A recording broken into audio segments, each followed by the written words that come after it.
Back in the day, medieval farmers grew a surprising variety of fruits, some so strange and wonderful you've probably never heard of them. These long-forgotten gems deserve a second chance to shine, so let's rediscover 15 of them. We're starting with the Meddler, a fruit with possibly the most unfortunate name in food history. But don't let its weird name fool you. This little winter superstar was essential when nothing else was growing. Picture walking through snow to harvest what looks like a small brown apple crossed with a rose hip. Here's the catch: you can't eat medlars right off the tree.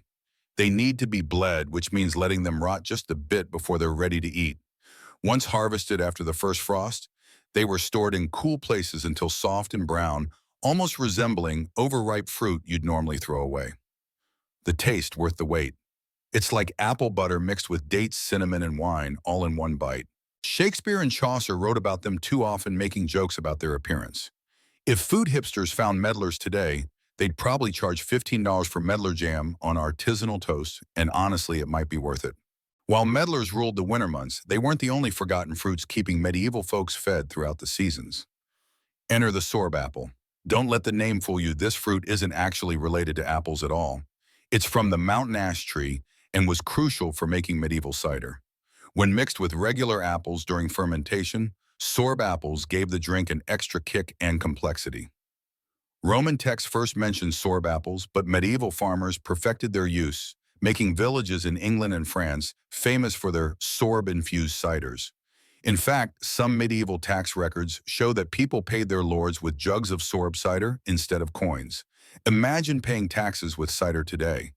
Sorb apples almost vanished after the 1700s, but a few traditional orchards still grow them today, mostly in remote parts of Europe where the old ways are cherished.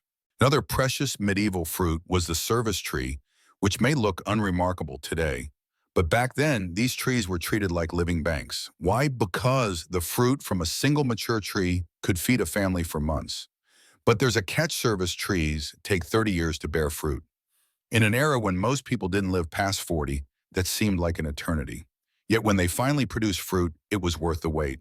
The small brown pear-shaped fruits could last for months without rotting, making them a prized winter food source. After harvesting, the fruits were stored in straw until they softened, developing a taste like dates mixed with baked apples. Medieval people valued these trees so much that they were passed down in wills, and court records showed disputes over who owned them. Next, medieval monks had a soft spot for the Cornelian cherry. These bright red fruits, which ripened in late summer when most other fruits were gone, weren't just tasty. They were packed with vitamin C, which helped stave off colds and scurvy. The monks used them for medicinal purposes, making syrups and preserves. Cornelian cherries weren't just for healing. The wood of the trees was hard and durable, making it ideal for crafting tools and even parts of medieval crossbows. This fruit wasn't just a superfood, it was also a multitasker. Then there's the barberry, a bright red berry that once filled medieval gardens. Before it was banned due to superstition, people thought it caused wheat rust, a disease that ruined crops. Barberry was a kitchen superstar. Medieval cooks used it to add tartness to rich, fatty game meat dishes, much like we use cranberries today. Barberries also had medicinal properties containing berberine, a compound that helped fight infections.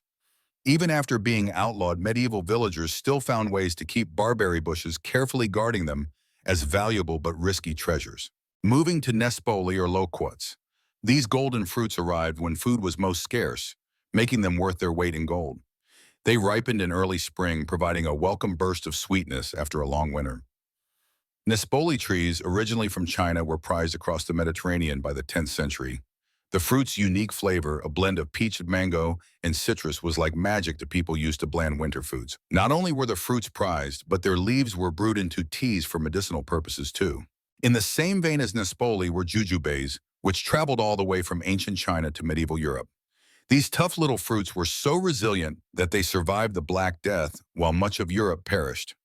Jujubes were eaten fresh like apples, but as they ripened, they developed a chewy date-like texture. Their self-preserving quality made them perfect for long journeys, and medieval pilgrims and knights carried dried jujubes as a portable food source. Healers also used jujubes to treat insomnia and anxiety, and medieval candy makers would sugar them to make long-lasting sweets. The mulberry is another fascinating fruit with a special place in medieval Europe. While mulberry trees were primarily planted to feed silkworms as essential for the lucrative silk trade, they also produced delicious berries. Nobles who had an abundance of mulberries began using them in wines, pies, and preserves. The dark purple juice stained everything it touched, even becoming ink for medieval manuscripts that still hold their color today. Having a mulberry tree in your garden was a status symbol, like owning an ice cream shop in winter. Another fruit that became a symbol of survival was the Saskatoon berry. Found throughout northern Europe, these small, blue-purple berries were packed with protein, fat, and fiber, making them an essential food source during harsh winters. These berries could be dried and stored for years, providing a lifeline during crop failures or sieges. Medieval winemakers also prized Saskatoon berries for making sweet, high-alcohol wines that warmed the body during cold months. Rowan trees were planted for their protective qualities. Believed to ward off witches and evil spirits, these trees with their bright red berries were strategically placed around homes and barns. The berries themselves were bitter, but once softened by the first frost, they became useful in cooking. Rowan berry jam, often paired with game meats or stirred into porridge, was a popular winter staple. Rowan berry schnapps was also brewed, a strong drink believed to cure colds and sore throats. And finally, the slowberry from the blackthorn bush, despite its extreme sourness, when eaten raw, was harvested every autumn. These berries were used to create sloe gin, a popular medieval spirit. The process was simple. Prick the berries, add them to alcohol, and wait. Sloe berries were also used for medicinal purposes, with their high vitamin C content helping prevent scurvy during winter. These 15 forgotten fruits reveal just how resourceful medieval farmers were in making the most out of what nature provided. From cider making to medicinal uses, these fruits were not just a food source, they were vital to survival. So let's bring back these lost treasures and give them the second chance they deserve. These medieval fruits were not only valuable food sources, but also a testament to the creativity and perseverance of ancient farmers. They made the most of every natural resource to survive harsh weather and food scarcity. If we can learn anything from the past, it's the importance of making the most of what nature provides and never stop innovating to improve our lives. Creativity and adaptability are key to surviving in tough environments. Medieval farmers found ways to turn forgotten fruits into essential food sources, helping them endure long winters and scarcity. The lesson here is that no matter the circumstances, there's always a way to make the best use of what we have, even what's overlooked or forgotten, to bring new value. Let's cherish and protect the natural heritage we have, as it forms the foundation for sustainable growth in the future.